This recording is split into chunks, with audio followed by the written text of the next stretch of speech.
It wasn't just the optics of the president signing this deal with China and phase one and talking trade. And I mean, there was a long lead up. He had guests in the White House that he wanted to recognize. I mean, some of the best known names in the American economy right now in terms of corporations, so on and so forth.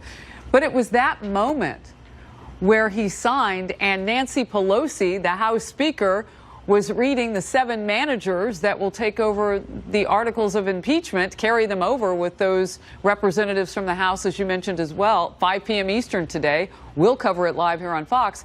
Those 2 moments were on the screen at the same time, Chris.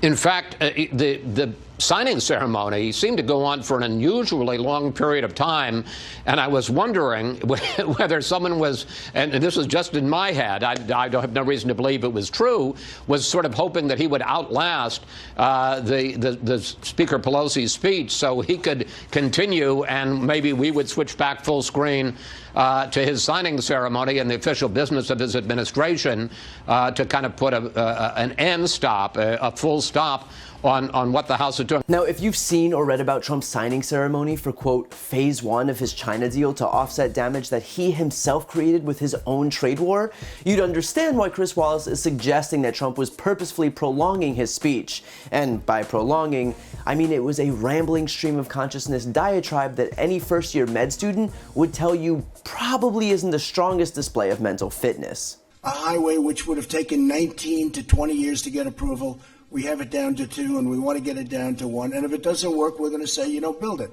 But you're not going to wait 22 years to find out you can't build the highway. Much better golfer than people would understand. He likes golf. And he's got a hell of a football team. How did they do this year, all right? They're going to be back? But she said, do you think we can get fireworks back at Mount Rushmore? Special guy, special friend, great wife, too. His wife actually supported me long before him, but he thinks I don't know that. He made Comey choke during the hearing. He said, did you leak anything to the press? What? Comey choked like a dog, and he was being nice when he said it. You don't hear complaints about the VA anymore, do you notice? We still have to win to get medals, all right? We can't give medals if we don't win. I sign things, and the next night I see them on eBay. They're sold. They're sold for a lot of money. I said, sir, could I have you? Would you sign my sneaker? Yes. Then 2 nights later, I see it on eBay selling for $5,000. Now, the only reason I'd ever give Trump the benefit of the doubt here is that most of his speeches these days are just an onslaught of complaints about light bulbs, about dead birds under windmills, about toilets that don't flush and washing machines that don't work, about how he likes the old iPhones with the buttons better than facial recognition, about saying Merry Christmas in department stores, and liberals wanting to do away with Thanksgiving.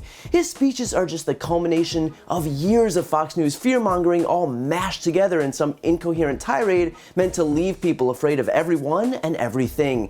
It is the epitome of the politics of fear, and it is the only reason that the Republican Party can ever manage to win. And yet still, despite all of that, we know that above all else, Trump values ratings. He wants airtime. Nothing infuriates him more than losing eyeballs to anyone else. And so armed with that knowledge, suddenly the prospect of him artificially prolonging his self-congratulatory speech about the first step of his China deal doesn't seem all that improbable. It's either that or the President of the United States truly believed that talking about his signed sneakers selling for $5,000 on eBay was just that important.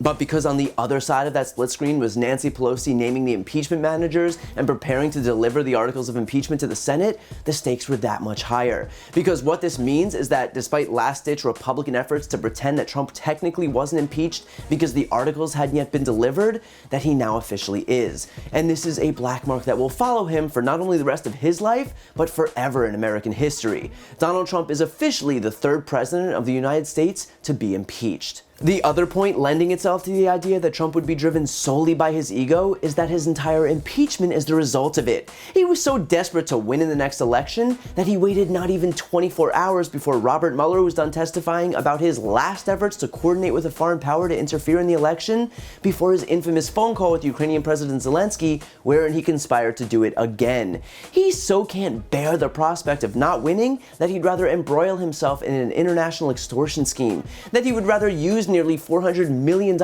of desperately needed funds that Congress had already allocated to Ukraine while they were at war with Russia as leverage for some dirt to use in a political campaign ad. That he would rather send Giuliani into Eastern Europe to act as a shadow State Department and defame and even threaten hardworking Foreign Service officers like Marie Yovanovitch, all for some cheap political points, is a testament to just how fragile his ego is.